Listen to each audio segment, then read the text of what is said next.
परम पवित्र भगवत ध्वज, जिसे संघ ने गुरु रूप में स्वीकार किया। अभी ये जो सामने रंगोली बताई है अपने को, ये भारत की स्वतंत्रता 1947 में जो मिली, उसके 75 वर्ष पूरे हुए उसके लिए है। लेकिन ये कोई केवल कार्यक्रम नहीं है, केवल एक दिन श्रद्धांजलि दे दी, केवल एक दिन वो कार्यक्रम कर लिया, आज दीपक जला दिए, तो ऐसा नहीं है। ये हमारे हृदय में, हमारे मन में, हमारे दिल में हर समय जलने वाली वो एक प्रकार से दीप शिखा है, वो एक दीप की ही ज्योति है। वो तो चले गए करके, वो दिव्य आत्माएं कहां होंगी कोई नहीं जानता। अनेक ऐसे लोग थे जिन्होंने हृदय में इच्छा रखी, मन में इच्छा रखी, लेकिन देश की स्वतंत्रता नहीं देख सके। और ये जो मेरे सामने छोटे और ये सारे इस प्रकार के बैठे हैं, जिसमें मतलब जितना भी वर्ग यहां बैठा है, चाहे वो माताएं हों, बहनें हों, संत हों, सन्यासी हों, कवि हों, लेखक हों, डॉक्टर हों, व्यापारी हो, छोटी उम्र का हो, बड़ी उम्र का हो, बच्चा हो, केवल सबके मन में एक इच्छा थी, हमारा भारत स्वतंत्र होना चाहिए, हमारा भारत आजाद होना चाहिए। सत्ता परिवर्तन के लिए उन्होंने कोई काम नहीं किया, उन्होंने केवल एक काम के लिए किया कि भारत माता बेड़ियों से जकड़ी हुई है, दूसरे लोगों की बेड़ियों से जकड़ी हुई है, और उसकी उनको कहीं ना कहीं अंदर से वो देखते भी थे, बार बार चित्र भी उनको दिखता था। रविन्द्रनाथ ठाकुर इतने बड़े श्रेष्ठ व्यक्ति हो गए, इतने श्रेष्ठ कवि हो गए, चित्रकार हो गए, नोबेल पुरस्कार भी उनको मिल गया उनकी गीतांजलि पुस्तक पर 1911-12। लेकिन वही रविंद्रनाथ अगर 1912-13 के अंदर जापान जाते हैं तो वहां के विद्यार्थी उनको सुनने नहीं आते। क्यों नहीं आते? क्योंकि वो किसी एक गुलाम देश से आए। जगदीश चंद्र बसु संसार का सर्वश्रेष्ठ आविष्कार करते क्रेस्कोग्राफ का, वो इस बात को सिद्ध करते हैं कि केवल मनुष्य में या केवल जीव जंतुओं में नहीं होता प्राण, प्राण पौधों में भी होता है। और उन्होंने इस बात को भी सिद्ध करने के लिए प्रयत्न किए कि जो टीन होती है, लोहा जिसको कहते हैं, जड़ जिसको बोलते हैं, वो कहते हैं इसके अंदर भी स्पंदन होता है। और उन्होंने जिस उस यंत्र को बनाया, जिस उपकरण को बनाया, जिस मशीन को बनाया, जिसको क्रेस्कोग्राफ कहा गया, वो उस समय 1000 गुना उसका अनुभव कर सकती थी, उसको दिखा सकती थी। लेकिन हमें स्थान नहीं मिला। शिवराम बाबू तलपदे 1897 से लेकर के 1902 तक तरह तरह के हवाई जहाज का आविष्कार वो करते हैं, लेकिन उनको महत्व नहीं मिलता। वो चौपाटी पर जाकर के उसको दिखाते हैं सबको। वो छोटा हवाई जहाज उड़ाते हैं, और किससे उड़ाते हैं? बैटरी से उड़ाते हैं। यानी आप समझ सकते हैं भारत का ज्ञान विज्ञान कितना उन्नत था। प्रफुल्ल चंद्र राय इतने बड़े केमिस्ट्री के जानकार हो गए, मैं तो नहीं मिला। इसलिए अपने लोगों के मन में तड़प थी, इसलिए अपने लोगों के मन में कष्ट था कि भारत को स्वतंत्र होना चाहिए। हम में से जिन्होंने आनंद मठ पुस्तिका पढ़ी है या उसका वो जो पिक्चर देखी है, वहां प्रवेश करने वाले व्यक्ति को सबसे पहले क्या कराया जाता था? तो वहां के जो मुख्य सन्यासी जो थे, ये बंगाल के सन्यासी आंदोलन पर आधारित सच्ची पिक्चर है, यह झूठी पिक्चर नहीं है। बंगाल के अंदर पूरा एक सन्यासी आंदोलन चला 1767 से लेकर के 1800 तक।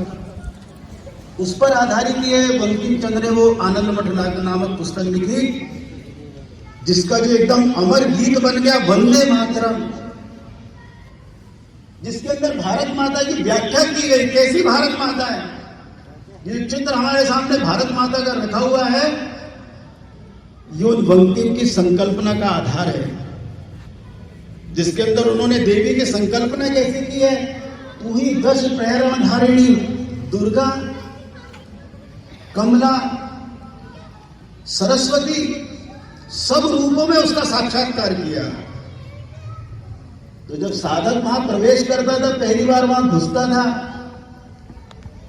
तो जो वहां के मुख्य साधक थे वो क्या करते थे, उनको एक भवन के सामने ले जाते थे, उस भवन का दरवाजा खोला जाता था, वहां भारत माता की एक मूर्ति रखी होती थी। और वो मूर्ति कैसी मूर्ति थी, जिसके अंदर प्रकाश ही प्रकाश था, आलोक ही आलोक था, चमक ही चमक थी। साधक देख करके प्रसन्न होता था, वाह ये क्या है, ये दुर्गा का कौन सा रूप है। तो वो तुरंत कहते थे ये भारत का भूतकाल है। अभी कहा ना विश्वगुरु भारत, तो ये भारत का भूतकाल है, ऐसा था भारत कभी। और तुरंत उसको आगे ला करके दूसरी मूर्ति के सामने खड़ा करते थे। वो मूर्ति कैसी होती थी, वो टूटी फूटी, कपड़े भी बेहाल पहने हुए, सब प्रकार से एक प्रकार से खंडित वो मूर्ति देखता था। चारों तरफ जाले लगे हैं। वो जब उस चित्र को देखता था, उस मूर्ति को देखता था, तो पूछता था ये किसकी मूर्ति है। कहते ये भारत का वर्तमान है। और साधक को क्या करते थे, फिर तीसरी मूर्ति के सामने ले जाते थे, जो पहली मूर्ति से भी ज्यादा उन्नत थी, श्रेष्ठ थी, ऊंची थी। पूछते थे ये कौन है, ये भारत का भविष्य है। तो इस भारत भूमि के महापुरुषों ने देश का भविष्य बनाने के लिए अपने बलिदान दिए। उनको पता था, खुदीराम बोस की कल ही हमने पुण्यतिथि मनाई है। अब कल्पना कर सकते हैं, 18 साल का नौजवान, 2 मित्र मिलकर कल्पना कर लेते हैं, दौड़ पड़ते हैं और मृत्यु को भी आनंद के साथ स्वीकार करते हैं। मदन लाल ढींगरा अपने यहाँ का था, अपने पंजाब का था। ब्रिटेन में जाकर के कैसा वो करता है, और जाकर के जब उसकी स्पीच पढ़नी चाहिए हम सबको, मदन लाल ढींगरा क्या कहता है, जब कहते तुमको अपने बचाव में कुछ कहना है क्या। वो कहता है मैं अपनी भारत भूमि को राम और कृष्ण से कम नहीं मानता हूं, वो मेरी मां दुर्गा है। भारत का अपमान, ये मेरे महापुरुषों का अपमान है, मेरी देवी देवताओं का अपमान है, और मैं इसकी इजाजत किसी को नहीं देने वाला। और अगर अगला जन्म मेरा होगा तो मैं भगवान से प्रार्थना करूंगा कि मेरे को दोबारा धरती पर, इसी धरती पर जन्म देना, भारत भूमि पर। और अगर भारत की ऐसी स्थिति होगी तो मैं क्या करने वाला हूं, मैं दोबारा से जन्म लेकर के इन अंग्रेजों को मारने के लिए फिर तैयार हो जाऊंगा। उसको पता था मैं मरने जा रहा हूं, भारत अभी आजाद नहीं होगा, पता था उसको, फिर भी उसने प्राण दिया। तो हमारी भी कोई जिम्मेदारी बनती है क्या, हमारे मन में भी कोई भाव उठता है क्या, हमारे मन में भी कोई इच्छा जगती है क्या। यह अंग्रेजी में कहावत है, store in A cup of T. सवेरे सवेरे अखबार उठाया, पढ़ने बैठे, देश की दुरावस्था देखी, गाली दी, सरकार को गाली दी, फलाने को गाली दी, ढिमकाने को गाली दी। और जैसे जैसे चाय की चुस्कियां खत्म होती गई, वैसे क्या करना है, कब रखा और फिर तुरंत का मेरा अंडरवेयर कहाँ है, मेरे कपड़े तैयार हुए नहीं हुए, मेरी अटैची कहाँ है, अरे ड्राइवर आया नहीं आया, और दोबारा उसी काम में लग गए। अगले दिन फिर अखबार पढ़ेंगे तो फिर गाली देंगे। चलेगा क्या, इससे देश बनेगा क्या। उसके लिए नित्य तड़प चाहिए, उसके लिए कुछ करने की इच्छा चाहिए, करते रहने की इच्छा चाहिए। देशभक्ति के लिए दिन निर्धारित नहीं होता, मां की सेवा के लिए दिन निर्धारित नहीं होता। नहीं, मैंने मां के लिए तय कर दिया है कि मैं शुक्रवार की शुक्रवार इसकी सेवा करा करूंगा, बाकी कुछ भी करो। चलेगा क्या, नहीं चल रहा। अंग्रेजों ने हमको एक नया कंसेप्ट दे दिया, मदर्स डे, फादर्स डे, फलाने डे, वैलेंटाइन डे, ये डे, वो डे, सारे डे ही छोड़ दिया हमको और हम भी खुश हो जाते हैं, हम भी बधाइयां देने लगते हैं। कैसे चलेगा? अरे मां की सेवा का दिन निर्धारित करना है क्या? ऐसे महापुरुषों से जिनकी स्मृति में यहाँ ये रंगोली बनी है, उनका स्मरण हमको ऐसा होना चाहिए, उनके बारे में याद हमारी ऐसी होनी चाहिए। और राष्ट्रीय स्वयंसेवक संघ, जिसके शरीर का भी आपने दर्शन किया है, ये शारीरिक रूप में, ये पूरा संघ नहीं है, लेकिन ये संघ का आधार है। संघ इसी के आधार पर खड़ा होता है। शरीर, मन, बुद्धि, आत्मा, इसको मिला करके समग्र मनुष्य का निर्माण होता है। तो उसका एक भाग ये है, अपना समाज कैसा था? कई बार मन में प्रश्न आता है, संघ को क्यों चालू किया भाई? उस समय था ना हिंदू महासभा, उस समय तो हिंदुओं की संस्था कांग्रेस को ही कहा जाता था, भले वो पॉलिटिकल थी, और भी बहुत सारे लोग काम कर रहे थे, संघ की क्या जरूरत आ पड़ी? अभी हमारे डॉक्टर साहब बैठे, मैं डॉक्टर साहब से चर्चा कर रहा था कि एक अच्छा डॉक्टर किसको कहा जाता है? आप भी बहुत अनुभवी और बहुत अच्छे डॉक्टर हैं। तो एकदम मरीज आया और आके उसको हाथ पकड़ा और दवाई देना शुरू कर दिया, ये नहीं माना जाता। तो क्या किया जाता है? डायग्नोज किया जाता है, बीमारी के मूल को समझा जाता है। भारत में आयुर्वेद की जो पुरानी पद्धति थी, उसी पर आधारित थी, आज भी है। और आज भी अच्छे डॉक्टर क्या करते हैं? पहले पूरा उसका डायग्नोज कराते हैं, फिर उसकी बीमारी की गहराई में प्रवेश करते हैं, उसके अंदर जाते हैं, उसकी गहराई के अंदर घुसते हैं और फिर उसका उपचार शुरू करते हैं। संघ के संस्थापक ने भी यही देखा। अगर व्यक्ति को बार बार बुखार आ रहा है, टूटता नहीं, तो क्या मलेरिया है, क्या डेंगू है, क्या फलाना है, क्या, कैसे पता चलेगा? ढूंढना पड़ता है। संघ के संस्थापक ने भी देखा कि आखिर क्या हो गया भाई भारत को। अपना भारत तो ऐसा नहीं था, भारत तो विश्वगुरु भारत था। भारत ने तो संसार का मार्गदर्शन किया, सारे संसार के लोग हमसे पूछने आते थे, हमारी समस्याओं का समाधान करो। अभी आपने जो एकल गीत सुना, कई बार अपने मन को लगता होगा कि कहीं अपने आप ही तो नहीं अपनी पढ़ाई करने लगे, लेकिन ऐसा नहीं है। एक इकोनॉमिक्स के हिस्टोरियन हुए, इकोनॉमिस्ट हिस्टोरियन कहे जाते हैं, उनका नाम है एंगस मेडिसन। ये भारत के नहीं है, ये विदेश के।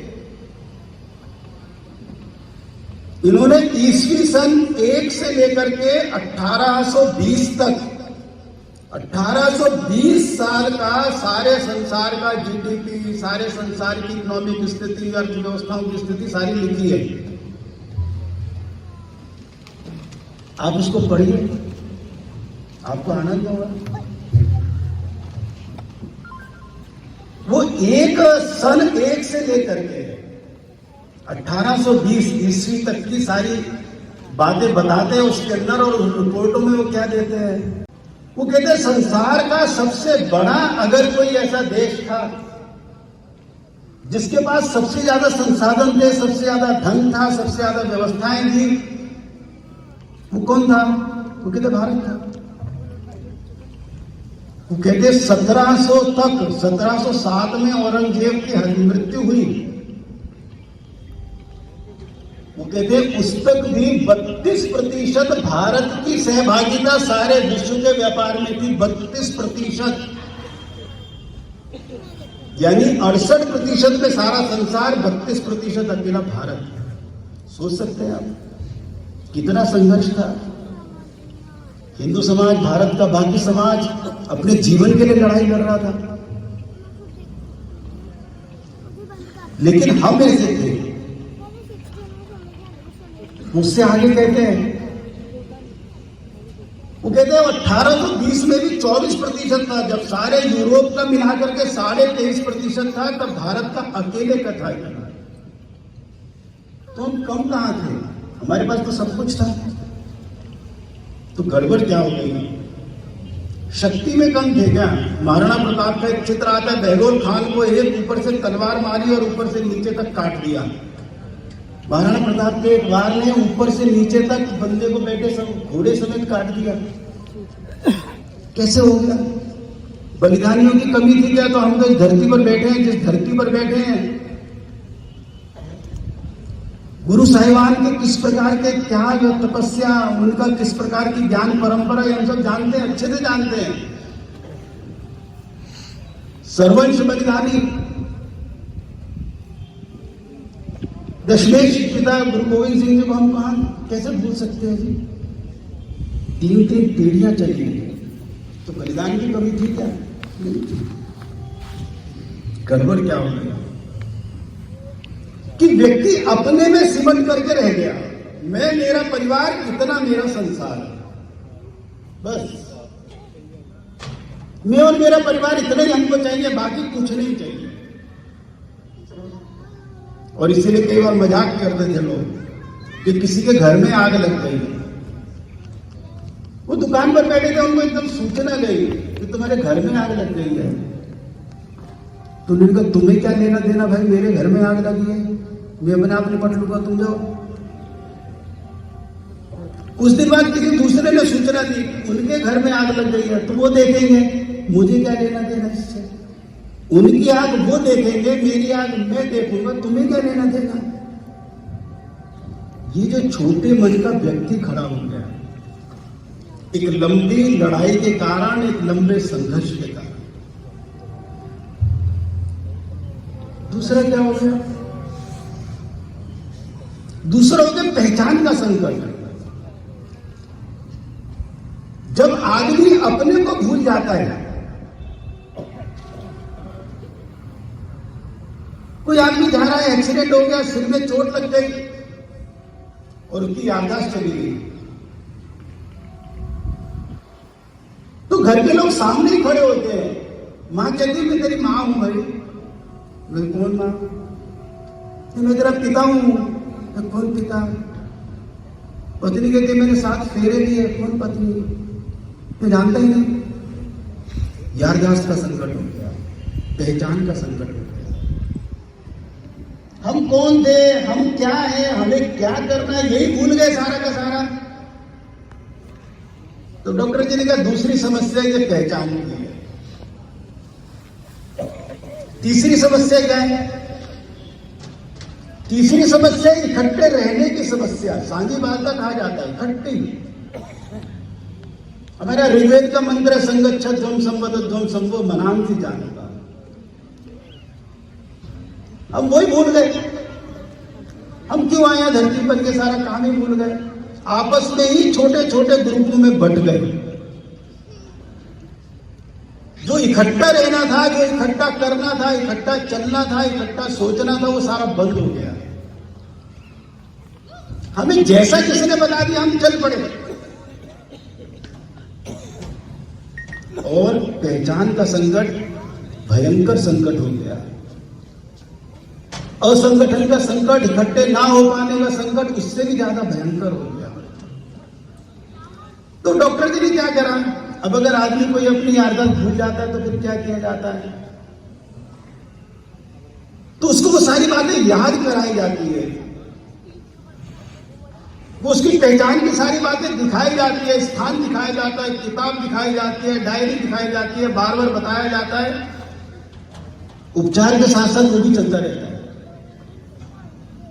तो संघ के संस्थापक डॉक्टर केशव बलीराम हेडगेवार जी, जिनका जो चित्र लगा एकदम बाईं तरफ पहले टोपी में जिनका चित्र है, इन्होंने कहा इसको ठीक करना पड़ेगा, सब भारत ठीक हो जाएगा। हम जरा सोचे, कभी आप में से कुरुक्षेत्र गए होंगे लोग, तो वहां एक साइंस सेंटर है, पैनोरामा साइंस सेंटर ऐसा करके एक स्थान है। तो जो उसका पैनोरामा बना हुआ है, ऊपर वाला जो हिस्सा बना हुआ है, कभी कृपया आप उस पर जाइए। उस पर वो कुरुक्षेत्र के अलग अलग उन्होंने एक चित्र उकेरे हुए, अलग अलग उन्होंने मूर्तियों में युद्ध के अलग अलग हिस्से दिए हुए हैं, और एक छोटे से हिस्से में उन्होंने राउंड शेप के अंदर 20,000 साल का पहले का भारत कैसा था, 15,000 साल पहले का भारत कैसा था, 1947 से पहले का भारत कैसा था, कितना था, ये हमको समझ में आता है। क्यों अलग हुए जी हमसे, क्या कारण हो गया हमको? भूल गए थे क्या? लड़ना भूल गए थे क्या? लोग बदल गए थे क्या? ना, वो भाव ही समाप्त हो गया। हिंदू भाव को जब जब भूले आई विपद महान, भाई टूटे धरती खोई मिटे धर्म संस्थान। यानी वो भाव जैसे जैसे हमारे अंदर खत्म होता गया, जो जो बातें हमारी अच्छाइयां थे, डॉक्टर साहब बता रहे थे, अभी उन्होंने अपने उद्बोधन में बोला है, संस्कृत विश्व भाषा थी, श्रेष्ठ भाषा थी, भारत का सारा ज्ञान विज्ञान उसके अंदर है। हम उपनिषद पढ़े तो छांदोग्य उपनिषद में एक आता है, आज में जितनी सारी साइंस टेक्नोलॉजी दी हुई है, नारद और सनत कुमार का वर्णन है, पढ़िए, आप लोग को ध्यान आ जाएगा। नारद कहते मैंने ये पढ़ाई की है, तो आज की सारी पढ़ाई है, आज की सारी पढ़ाई इसमें। तो कहां कम था हमारे पास? तो हमने संस्कृत को श्रेष्ठ कहा, उन्होंने कहा ये किनके गलेरियों के बोल है, ये पिछड़े लोगों की भाषा है, ये पंडितों की भाषा है। हमने संस्कृत ही छोड़ दी। हिंदी बोलना, हिंदी सुनना, मानना, ये सब गड़बड़ी लगने लगा हमको। हिंदू शब्द ऐसा बना दिया है कि ये तो भैया बहुत छोटा शब्द है। जिनका अपना चिंतन ऐसा है कि it is the way, it is only the way, केवल यही एक में मार गए, वो बड़े हो गए। और हम जो बोलते हैं धर्म की जय हो, अधर्म का नाश हो, प्राणियों में सद्भावना हो, विश्व का कल्याण हो, हम वो बोलने वाले छोटे हो गए। अभी मैं इतिहास का एक हिस्सा पढ़ रहा था तो उसमें ध्यान में आया कि भारत के ऊपर राज्य करने वाले अनेक लोग ऐसे थे जो अपने आप पिट करके आए थे, लेकिन भारत के राजा बन गए। गुलाम वंश के लोगों ने भारत को गुलाम बनाया। इससे ज्यादा क्या होगा? पढ़िए जरा, गुलाम वंश है भारत के इतिहास में। कारण क्या हुआ? हम भूल गए। इसलिए क्या करना पड़ेगा? याद करना पड़ेगा, दोबारा से समझना पड़ेगा। जो भूल गए उसको दोबारा से याद करना है। और राष्ट्रीय स्वयंसेवक संघ पिछले 97 साल से वही काम कर रहा है। 3 साल बाद संघ अपने 100 साल पूरे कर रहा है, और संघ ने केवल एक काम पकड़ा है, और वो है अच्छे व्यक्ति तैयार करना। संघ के संस्थापक ने 3 बातें हम सबको बताई। पहली बात उन्होंने कही कि तुम्हारी सबकी अपनी अपनी माएं हैं, जिसने तुमको जन्म दिया वो तुम्हारी जैविक माता है, लेकिन उससे भी बड़ी एक जगत माता है जिसका नाम है भारत माता। सबसे पहली बात उसको समझो। और अगर हम एक मां की संतान हैं तो आपस में छोटे बड़े कैसे हो सकते हैं? आपस में अगड़े पिछड़े कैसे हो सकते हैं? आपस में भेदभाव कैसे हो सकता है? तो ये हमको समझना पड़ेगा। दूसरी बात उन्होंने समझाई कि तुम्हारा साझा नाम है हिंदू। ये हिंदू किसी रिलीजन का नाम नहीं है। मैं आप सबको विनम्र निवेदन करना चाहता हूं यहां से। ये हिंदू किसी छोटी उसका सोच का शब्द नहीं है। ये हिंदू एक विचार का नाम है, हिंदू एक दर्शन का नाम है। भारत का नाम भी हिंदुस्तान ही रहा, आज भी है। पाकिस्तान तो हिंदुस्तान नहीं कहा जाता, था तो हिंदुस्तान। बांग्लादेश में हिंदुस्तान नहीं कहा जाता, कहा था तो हिंदुस्तान। अफगानिस्तान भी कभी हिंदुस्तान नहीं है, हमारी अपनी कमियों के कारण चला गया। तो वो जो हिंदू है वो एक जीवन पद्धति है, जीवन शैली है। 1966 में भी उस पर निर्णय आया और लगातार उस पर निर्णय आते रहे। और भारत का संविधान पढ़ेंगे तो भारत के संविधान में हिंदू कोड बुक में हिंदू की परिभाषा दी हुई है। कृपया पढ़िए, जो संविधान सम्मत है। मैं नहीं कह रहा अपनी बात कुछ नहीं। लेकिन उसको इतना तिरस्कृत बना दिया गया, उसको इतना उसकी अपमान कर दिया गया, लगने लगा हिंदू कहते हैं गाली दे दी। और एक इस देश के ऐसे महाशय है जिन्होंने कहा गधा कह लो हिंदू मत कहो, ऐसी उनकी मनस्थिति बनी। तो इसलिए हमको दोबारा से रिवाइव करना पड़ेगा। जो हमारी अच्छाइयां थी, जो हमारी श्रेष्ठताएं थी, जो हमारी शक्ति के स्थान थे, हमको दोबारा से उनको प्राप्त करना पड़ेगा। संघ उसी साधना में लगा हुआ है। तो दूसरी बात आई कि हम कौन है, हिंदू हैं। हमारे सबके अपने अपने मत होंगे, पंथ होंगे, पूजा होगी, सब कुछ होगा। 28 मई 1930 को डॉक्टर हेडगेवार का एक भाषण है, उसको पढ़िए कृपया। 1930 संघ को चलते हुए केवल 5 वर्ष हुए थे। उस समय डॉक्टर जी ने जो कहा उसको पढ़िए। वो कहते सबको मिला करके एक मत बनाना संघ का कोई काम नहीं है। हाँ, सब एक ही विचार के साथ चले कि भारत हमारी मां है, भारत हमारी माता है। और इसीलिए हमारे सांझे कुनवे का नाम वो हिंदू है, तो हमारी पहचान के साथ जुड़ा हुआ है। और तीसरा जो डॉक्टर जी ने हम सबको सिखाया, जिसका दर्शन अभी आपने किया, समय समय पर बाकी लोग भी करते हैं, उन्होंने कहा केवल विचार और सिद्धांत से कुछ नहीं होने वाला। विचार और सिद्धांत की भारत में कोई कमी नहीं है। विवेकानंद ने कहा है, उन्होंने कहा भारत में चिंतन भी है, चिंतक भी है, साहित्य भी है, साहित्यकार भी है, इतिहास की भी लंबी परंपरा है भारत के अंदर, और भविष्य की दृष्टि भी है, भविष्य को देखने का तरीका भी हमारे पास है, लेकिन संगठन नहीं है। तो डॉक्टर जी ने तीसरा जो सूत्र दिया वो था देश के लिए जीना सीखें।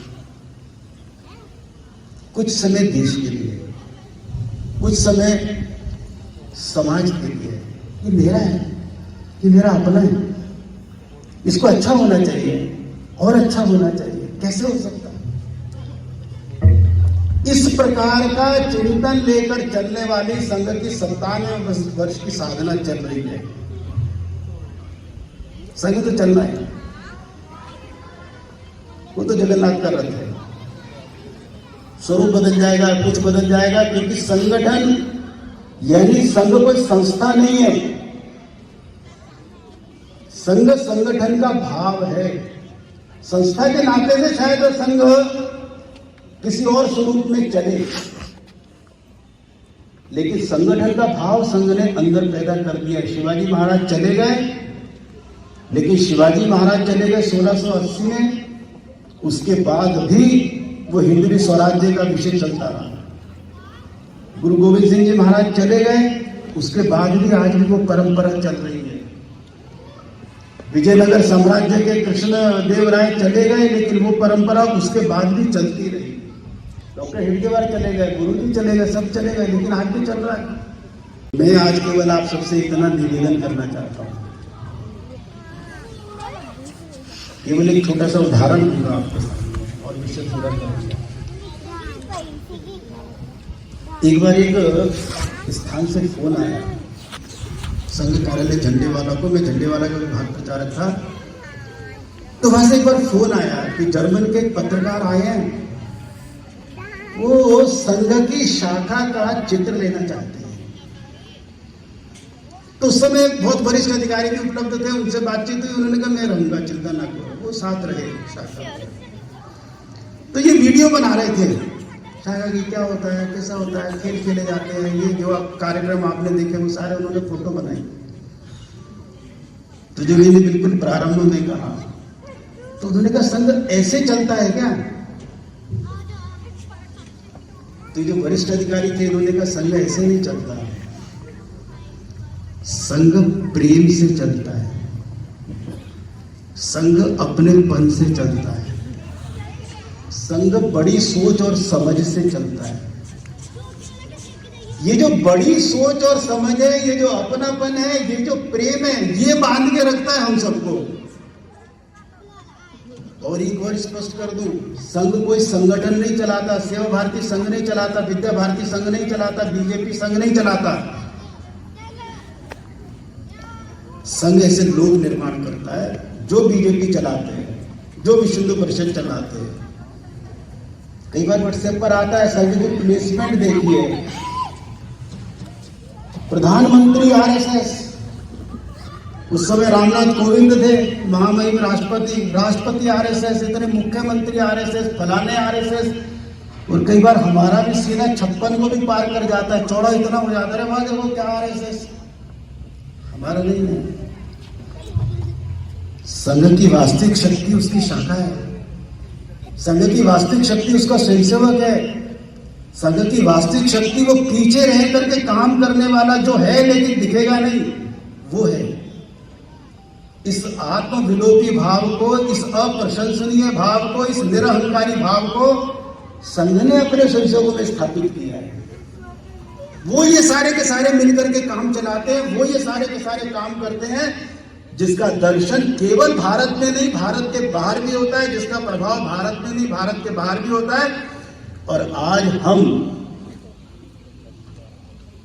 इस बात को गर्व से कह सकते हैं क्योंकि संघ की 97 साल की साधना कोई अलग से संगठन खड़ा करना नहीं है, ऐसे व्यक्ति खड़ा करना है जिन्होंने संगठन खड़े किए।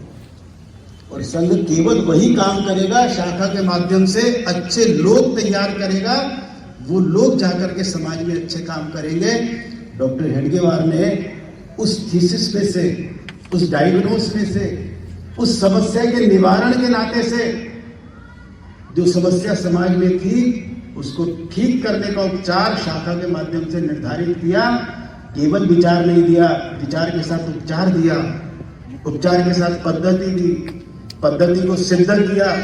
मैथमेटिक्स की टर्म होती है, उस मैथमेटिक्स के टर्म में क्या होता है, अगर किसी प्रश्न को खोजना होता है, उसका उत्तर खोजना होता है, लेट से शुरू करते हैं, let this is equal to this, x is equal to so and so, वहां से शुरू करते हैं और लास्ट तक आते आते क्या करते हैं, क्या उत्तर होता है, हेंस प्रूव्ड। तो आज राष्ट्रीय स्वयंसेवक संघ की शाखा का काम क्या है, हेंस प्रूव्ड, लेट पर नहीं है।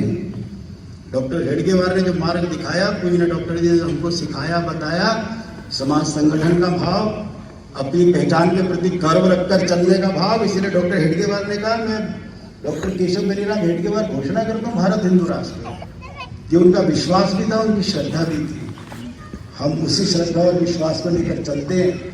यहाँ जितनी मातृशक्ति, जितने मेरे बुजुर्ग, मेरे मित्र, बाकी बालक यहाँ उपस्थित है, अपने स्वयंसेवक उपस्थित है, पूज्य संत महाराज है, अपने डॉक्टर साहब है, बहुत व्यस्त रहते हैं, मैं उन सबसे निवेदन करूँगा। जैसे एक वाक्य होता है, do one good act a day. मेरे कहने कुछ समय देश समाज के लिए हम सब निकाले तो ऐसी पुण्य आत्माओं के लिए भी स्मृति होगी और समाज और देश, इसके भले में हमारा योगदान निश्चित ही होने वाला है। इन्हीं विषयों को कहते हुए मैं अपनी बात को पूरी करता हूँ।